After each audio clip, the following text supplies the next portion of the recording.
नमस्कार, मैं हूं आपके साथ लक्ष्मी और आप देख रहे हैं प्रदेश का नंबर 1 न्यूज चैनल। घड़ी इशारा कर रही है रात के 9 बजे का और वक्त हो चला है दिन भर की सुर्खियों में रही खबरों को समझने का। तो आइए जल्दी से जान लेते हैं मुख्य खबरें जिस पर होगी हमारी नजर। तो हाथ में लिए हुए रिमोट को साइड रख दीजिए, चैनल चेंज नहीं करना है वरना बहुत कुछ आप मिस कर सकते हैं।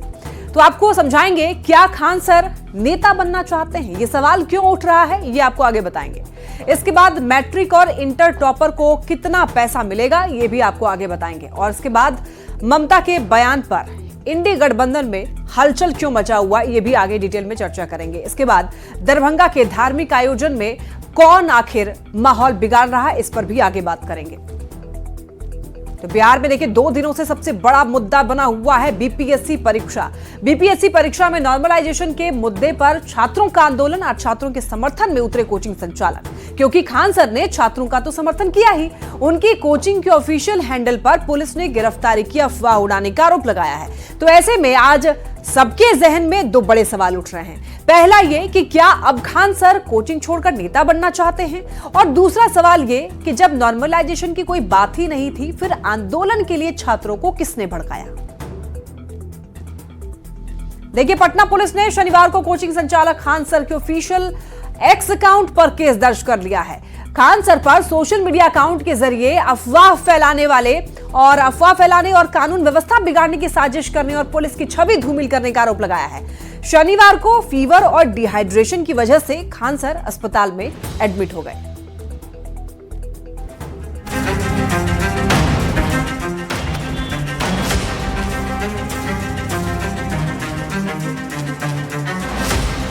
अस्पताल में इलाज करा रहे ये हैं पटना के चर्चित कोचिंग संचालक खान सर।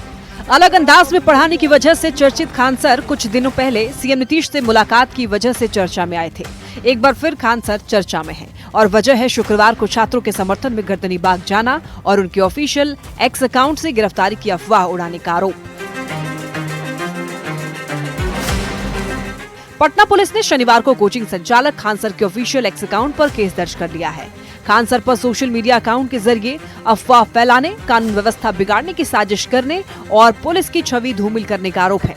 पटना पुलिस के अनुसार खान सर के एक पोस्ट पर उनकी गिरफ्तारी की अफवाह फैलाई गई, जिससे पटना पुलिस की छवि धूमिल करने की कोशिश की गई। खान सर के कोचिंग संस्थान की तरफ से सोशल मीडिया पर एक और पोस्ट किया गया है। पोस्ट में लिखा है, प्रिय छात्र, आपको ये सूचित करते हुए खुशी हो रही है कि खान सर को बीपीएससी की नोटिफिकेशन जारी होने के तुरंत बाद रिहा कर दिया गया है और उनकी सेहत अब स्थिर है। खान सर ने हमेशा छात्रों के हितों का समर्थन किया है और आगे भी करते रहेंगे। बीपीएससी की नोटिफिकेशन इस बात का सबूत है कि सच हमेशा विजयी होता है और छात्रों के कल्याण से बढ़कर कुछ भी नहीं है। आप सभी के समर्थन और विश्वास के लिए धन्यवाद। छात्रों की जीत, बिहार की जीत। यही तो सूचना है, इसी के बारे में तो आपसे कंफर्मेशन लेना था राजीव जी। हम तो बोल तो रहे हैं कि अफवाह है। न्यूज 18 से बातचीत में पटना के एसएसपी ने साफ साफ कह दिया था कि खान सर को न तो हिरासत में लिया गया है और न ही उनकी गिरफ्तारी हुई है। ऐसे में सवाल है कि खान सर के ऑफिशियल अकाउंट से गिरफ्तारी के बाद क्यों लिखी गई। सवाल है कि क्या कोचिंग छोड़कर खान सर नेता बनना चाहते हैं। सवाल ये भी है, जब बीपीएससी की परीक्षा में नॉर्मलाइजेशन की कोई बात ही नहीं है तो फिर खान सर को कंफ्यूजन कैसे हो गया। न्यूज 18 के लिए पटना से संजय कुमार और रजनीश कुमार की रिपोर्ट आपने देख ली, मामला आपने समझ लिया। अब ये समझिए कि क्या कोचिंग छोड़कर नेता बनना चाहते हैं खान सर।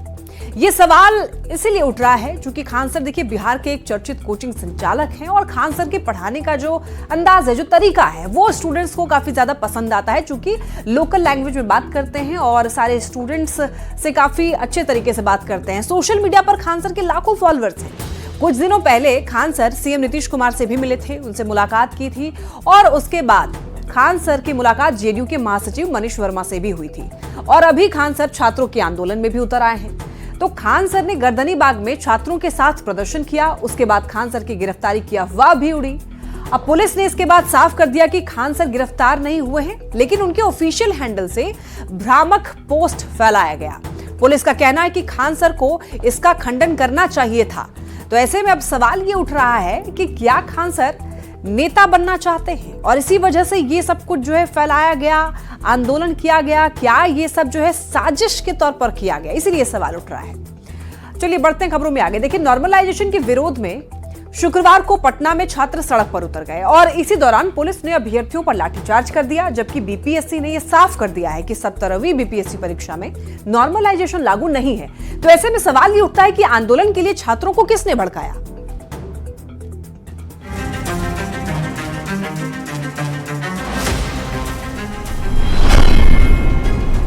नॉर्मलाइजेशन पर किसने उड़ाई अफवाह? छात्रों को कौन भड़का रहा है? बिहार पब्लिक सर्विस कमीशन यानी बीपीएससी ने यह साफ कर दिया है कि 17वीं बीपीएससी परीक्षा में नॉर्मलाइजेशन लागू नहीं होगा। बीपीएससी ने नोटिफिकेशन जारी कर कहा है कि परीक्षा में नॉर्मलाइजेशन का कोई प्रस्ताव नहीं था। विज्ञापन के किसी कंडिका में भी नॉर्मलाइजेशन की चर्चा नहीं। ये पूरी तरीके से अफवाह है। ऐसे में ये सवाल है कि नॉर्मलाइजेशन पर किसने उड़ाई अफवाह? छात्रों को कौन भड़का रहा है? क्योंकि 17वीं बीपीएससी परीक्षा में नॉर्मलाइजेशन के विरोध में छात्र सड़क पर उतरे। अभ्यर्थियों के विरोध प्रदर्शन को कई कोचिंग संचालक भी समर्थन देने के लिए उतर गए और विपक्ष के नेताओं ने भी बयानबाजी की। इसमें भड़काने वाली क्या बात है? जो सच्चाई है सच्चाई है। अगर हम लोग उनकी बात को नहीं उठाएंगे तो कौन उठाएगा? सत्ताधारी एनडीए नेताओं का कहना है कि विपक्ष ने छात्रों को भ्रमित करके उनका समय बर्बाद किया। तेजस्वी यादव अफवाह फैलाने की मशीन बन चुके हैं। सोनू सूद जैसे लोग समर्थन करने की पेशकश करते हैं और विपक्ष के नेता बयानों से माहौल बनाते हैं, जबकि बीपीएससी ने नॉर्मलाइजेशन की चर्चा को ही अफवाह करार दिया है। ऐसे में सवाल ये है कि क्या कोई अपनी राजनीतिक स्वार्थ के लिए छात्रों के भविष्य से खेल रहा है? न्यूज़ 18 के लिए पटना से संजय कुमार और रजनीश कुमार के साथ ब्यूरो रिपोर्ट।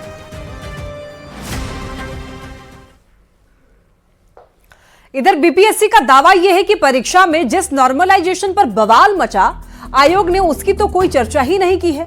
बीपीएससी की ओर से जारी प्रेस नोट में साफ कहा गया है कि 17वीं पीटी परीक्षा में नॉर्मलाइजेशन लागू नहीं होगा और इसको लेकर जो बातें चल रही है वो पूरी तरीके से अफवाह है, क्योंकि ना विज्ञापन में इसका कोई जिक्र है और परीक्षा में भी नॉर्मलाइजेशन का प्रस्ताव नहीं है।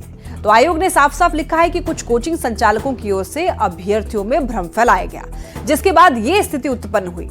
आयोग ने अभ्यर्थियों से शांतिपूर्ण परीक्षा की तैयारी की अपील की। 13 दिसंबर को 17वीं पीटी परीक्षा होनी है। ऐसे में सभी को तैयारियों के लिए कहा कि वो लोग तैयारी करें और ऐसी भ्रामक खबरों पर विश्वास न करें। तो भ्रम फैलाने का आरोप जो है कुछ कोचिंग संचालकों पर लगाया गया। छात्र नेताओं की तरफ से अभ्यर्थियों को दिग्भ्रमित किया गया। ये भी कहा गया बीपीएससी की तरफ से मल्टीपल पेपर तैयार कराना उसी का एक अहम हिस्सा है। बिहार बोर्ड ने 2025 में होने वाली 12वीं और 10वीं की परीक्षा का शेड्यूल जारी कर दिया है। बोर्ड ने टॉप करने वाले छात्रों को मिलने वाले पैसों को भी दोगुना कर दिया है।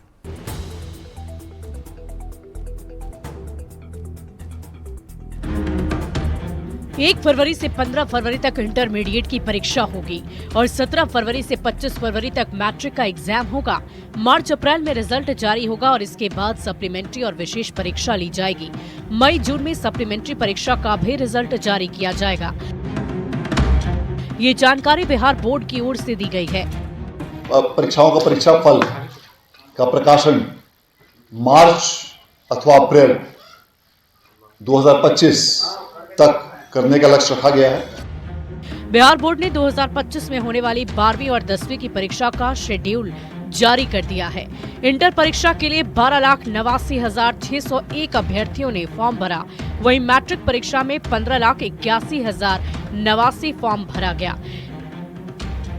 इस जानकारी के साथ साथ बोर्ड ने छात्रों को एक बहुत बड़ी खुशखबरी दी है और वो है मैट्रिक और इंटर के टॉपर्स को मिलने वाली राशि को दोगुना कर देना। इंटर के तीनों संकाय में 1 to 5 रैंक तक स्थान लाने वालों और 1 to 10 जो मैट्रिक में रैंक लाएंगे उनकी राशि अब दोगुनी हो गई है। अब छात्रों पर है कि वो कितनी मेहनत करें और टॉपर करके शाबाशी के साथ सरकार से पैसे भी पाएं। न्यूज 18 के लिए पटना से रजनीश कुमार के साथ ब्यूरो रिपोर्ट।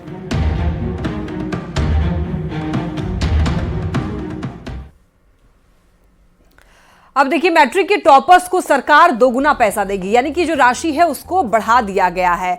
तो छात्रों को टॉप करने पर अब सरकार जो है पैसा देगी। कितना पैसा देगी, पहले कितना मिलता था, ये आप ग्राफिक्स के जरिए समझ सकते हैं। पहले जो है 1 लाख रुपए दिए जाते थे, अब इस राशि को बढ़ा दिया गया है, 2 लाख रुपए दिए जाएंगे। इसके बाद सेकंड टॉपर की अगर बात करें तो पहले और अब का क्या फर्क है वो भी देख लीजिए। पहले 75,000 रुपए इनको मिलते थे, लेकिन अब राशि को बढ़ाकर 1.5 लाख रुपए कर दिया गया है। अब अगर थर्ड टॉपर की बात करें तो पहले जो है 50,000 रुपए थर्ड टॉपर को मिलते थे, अब राशि को बढ़ाकर 1 लाख रुपए तक कर दिया गया है। अब ऐसे में फोर्थ से लेकर के यानी कि चौथी से लेकर के 10वीं टॉपर की अगर बात करें तो पहले जो है 10,000 रुपए मिलते थे, लेकिन अब इसको भी बढ़ा दिया गया, 20,000 रुपए मिलेंगे।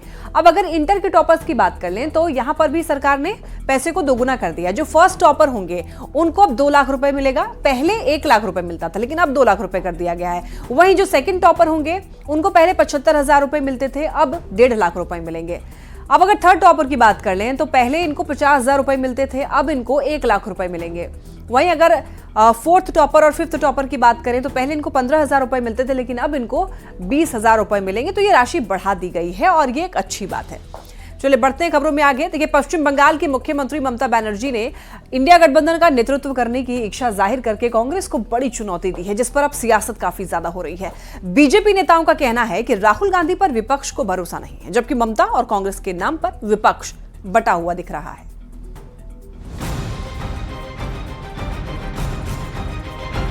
हरियाणा और महाराष्ट्र में कांग्रेस की करारी हार के बाद इंडी गठबंधन में खटपट शुरू हो गई है। निशाने पर है कांग्रेस। सबसे पहला मोर्चा खुला टीएमसी अध्यक्ष और पश्चिम बंगाल की मुख्यमंत्री ममता बनर्जी ने। ममता बनर्जी ने इंडी गठबंधन का नेतृत्व करने की इच्छा जाहिर कर दी है। एक न्यूज चैनल को दिए गए इंटरव्यू में ममता बनर्जी ने कहा कि उन्होंने ही इंडिया ब्लॉक को बनाया, अब इसे संभालने की जिम्मेदारी नेतृत्व करने वालों पर है, मगर वे इसे नहीं चला सकते तो वो क्या कर सकती हैं? जरूरत पड़ने पर वो बंगाल से ही गठबंधन की जिम्मेदारी संभालने के लिए तैयार हैं। ममता बनर्जी के बयान पर राजनीतिक बयानबाजी का दौर तेज हो गया है। एनसीपी एससीपी की सांसद सुप्रियो सूले ने कहा कि ममता बनर्जी अधिक जिम्मेदारी लेना चाहें तो हम उनके साथ हैं। Mamta Didi is an absolute integral part of the India Alliance. She's one of the tall leaders of India. वहीं बीजेपी नेता और बिहार सरकार के मंत्री नितिन नवीन ने तंज कसते हुए कहा कि जो अति महत्वाकांक्षा वाले लोग हैं या अराजकता वाले लोग हैं वो एक साथ कैसे चल सकते हैं। कि ममता कभी भी जो इंडिया गठबंधन है, इंडी गठबंधन जिसको बोलते हैं, वो कभी भी उनके साथ नहीं चली है। हमेशा उन लोगों का बीच में गतिरोध रहा है। वहीं जेडीयू नेता केसी त्यागी ने कहा कि INDIA गठबंधन तार तार हो चुका है। इंडिया गठबंधन तार तार हो चुका है। नीतीश कुमार जी और जनता दल को समय रहते इसका एहसास हो गया था, इसलिए हम इंडिया गठबंधन से बाहर आए। 2025 में होने वाले दिल्ली और बिहार विधानसभा चुनाव से पहले कांग्रेस के नेतृत्व पर सवाल उठाकर ममता बनर्जी ने इंडी गठबंधन को हिला दिया है। देखना होगा कि आगे क्या क्या होता है। Bureau report, news 18। अब देखिए, इंडी गठबंधन बनने के बाद कितने राज्यों में चुनाव हुए, रिपोर्ट आपने देख लिया। अब इसको डिटेल में समझते हैं। देखिए, 14 राज्यों में चुनाव हुए इंडी गठबंधन बनने के बाद में। अब देखिए किस किस राज्यों में चुनाव हुए, अगर इसकी बात करें तो देखिए कर्नाटक में हुए, आंध्र प्रदेश में, तेलंगाना में, मध्य प्रदेश में, राजस्थान में, छत्तीसगढ़, हरियाणा, जम्मू कश्मीर, अरुणाचल प्रदेश, सिक्किम, महाराष्ट्र, झारखंड, ओडिशा और हिमाचल प्रदेश, ये वो राज्य हैं जहां पर चुनाव हुए। अब देखिए, इंडिया गठबंधन बनने के बाद चुनावी नतीजे क्या रहे उसकी अगर बात करें तो ग्राफिक्स के जरिए आप इसको ऐसे समझ सकते हैं कि 14 राज्यों में चुनाव हुए, जिसमें कांग्रेस पार्टी को 3 जगहों पर जीत मिली।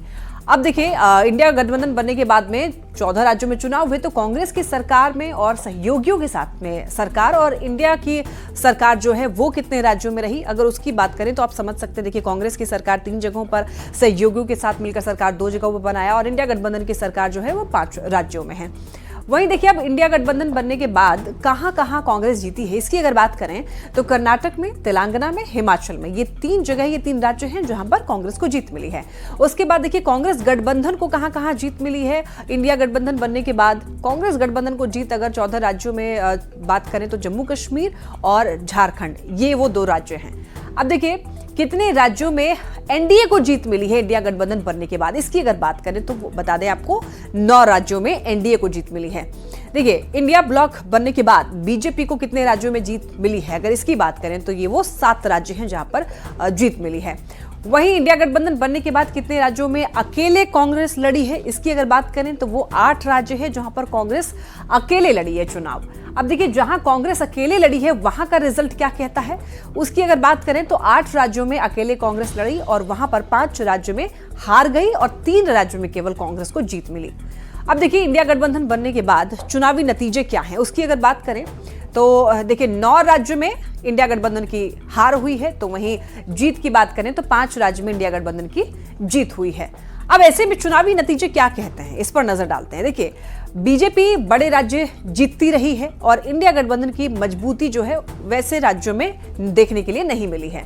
अब चुनावी नतीजे क्या कहते हैं, इस पर आगे बढ़ते हैं और बात करें अगर कांग्रेस बीजेपी का मुकाबला कर नहीं पा रही है, बीजेपी जो है वो सीधा मुकाबले वाले ज्यादातर राज्यों में कांग्रेस हार गई है और गठबंधन वाले राज्यों में कांग्रेस की हालत पतली है। इंडिया गठबंधन में कांग्रेस के नेतृत्व पर अब गंभीर सवाल उठ रहे हैं और इसी वजह से इसमें अब कलेश देखने को मिल रहा है।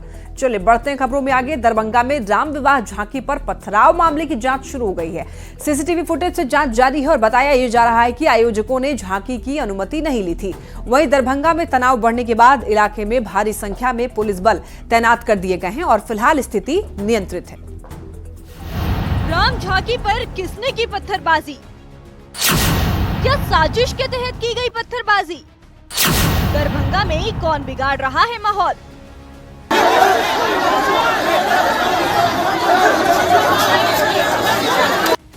दरभंगा में राम विवाह पंचमी के मौके पर नगर थाना इलाके के बाजितपुर में शुक्रवार को झांकी निकाली गई, लेकिन जैसे ही ये झांकी बाजितपुर मस्जिद के पास पहुंची, 2 पक्षों में जमकर बवाल हो गया।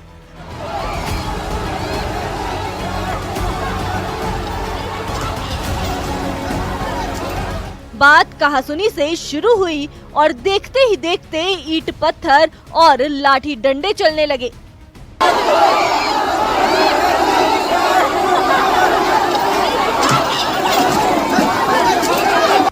घटना की जानकारी मिलते ही भारी संख्या में पुलिस बल मौके पर पहुंची और स्थिति को नियंत्रण में लिया। मामले की गंभीरता को देखते हुए दरभंगा के एसपी और एसडीएम के साथ भारी संख्या में पुलिस बल को तैनात कर दिया गया। फिलहाल स्थिति नियंत्रण में है। तरौनी से आपके बाजितपुर में अभी एक राम जानकी का वो विवाह का वो समूह आ रहा था, उसको लेके वहाँ मस्जिद के पास टर्न को लेके लगता है कोई विवाद हुआ है, जिसमें दोनों पक्षों के बीच में थोड़ा संघर्ष दिख रहा है कि वहाँ पे रोड़ेबाजी हुई है। बाकी अभी माहौल एकदम शांतिपूर्ण और पीसफुल है। पुलिस अधिकारी ने कहा कि दोनों पक्षों में किसी बात को लेकर विवाद हुआ था, जिसके बाद स्थिति तनावपूर्ण हुई थी। फिलहाल स्थिति नियंत्रण में है। मौके पर भारी संख्या में पुलिस बल तैनात है। दोनों पक्षों से बातचीत की गई है। सीसीटीवी फुटेज की जांच के बाद आरोपियों पर एक्शन लिया जाएगा। फिलहाल पुलिस फ्लैग मार्च कर रही है। दरभंगा से न्यूज़ 18 के लिए विपिन कुमार दास की रिपोर्ट। अब ये समझिए दरभंगा में आखिर कौन बिगाड़ रहा है माहौल। देखिए दरभंगा में राम विवाह पंचमी के मौके पर झांकी निकल रही थी। नगर थाना इलाके के बाजितपुर में शुक्रवार को झांकी निकाली गई और जैसे ही ये झांकी बाजितपुर मस्जिद के पास पहुंची तो 2 पक्षों में जमकर बवाल हो गया और देखते ही देखते दोनों तरफ से क्या हुआ, पत्थरबाजी होने लगी। तो ऐसे में समझने वाली बात यह है कि पहले भी कई शहरों से पत्थरबाजी की खबरें जो हैं वो आती रही हैं। कुछ लोग जानबूझकर माहौल बिगाड़ना चाहते हैं। तो ऐसे में पुलिस ऐसे लोगों की पहचान करने में जुटी हुई है। ऐसे उपद्रवियों पर अब सख्त कार्रवाई की मांग उठने लगी है। इस घटना के बाद खासतौर पर पुलिस काफी ज्यादा एक्टिव है, एक्शन में दिख रही है। चलिए बढ़ते हैं खबरों में आगे। देखिए बिहार में लोग शराबबंदी के बाद भी शादी समारोह में शराब पीने से नहीं चूकते हैं। उत्पाद विभाग की टीम की ऐसे लोगों पर पैनी नजर है। मुजफ्फरपुर में ऐसे ही शराबियों को पुलिस ने गिरफ्तार कर जेल भेज दिया है। शादी में शराब पी तो खैर नहीं। शादी समारोह में शराबियों पर नजर। शराब पीना और पिलाना पड़ेगा भारी। शादियों के सीजन में मुजफ्फरपुर पुलिस सतर्क है। शादी समारोह में शराब पीने वालों पर पुलिस की पैनी नजर है। पुलिस शराबियों के खिलाफ एक्शन में जुटी है। आप जो तस्वीर देख रहे हैं वो ऐसे ही शराबियों की है जो शादी में शराब पीकर जश्न मना रहे थे, लेकिन अब सलाखों के पीछे हैं। पुलिस ने एक बार फिर विशेष अभियान चलाते हुए 26 लोगों को गिरफ्तार कर लिया, जिसमें 19 शराब पीने वाले और 7 शराब बेचने वाले हैं। हम लोग लगातार अभियान चला रहे हैं कि लोग अवैध शराब नहीं पिए, शराब से दूर रहें। अभी वर्तमान में 26 गिरफ्तारी हुई है, जिसमें करीब 7 बेचने वाले हैं और 19 करीब पीने वाले हैं। लगातार अभियान हमारा चलता रहेगा। हाँ, लगातार नया साल भी शुरू हो रहा है तो पहले से अभियान चला रहे हैं। शादी विवाह के मौसम में शराब पीना आम बात है। बिहार में शराबबंदी के बावजूद लोग शराब पीने से बाज नहीं आ रहे हैं। ऐसे में उत्पाद विभाग की टीम शादी में शराब पीकर आने वालों की गिरफ्तारी के लिए सजग है। यानी शादी समारोह में अगर आपने शराब पी तो जेल जाने के लिए तैयार रहिए। न्यूज़ 18 के लिए मुजफ्फरपुर से संवाददाता प्रियांक सौरभ की रिपोर्ट। और इसी के साथ खबरें लगातार जारी है। आप देखते रहिए न्यूज़ 18।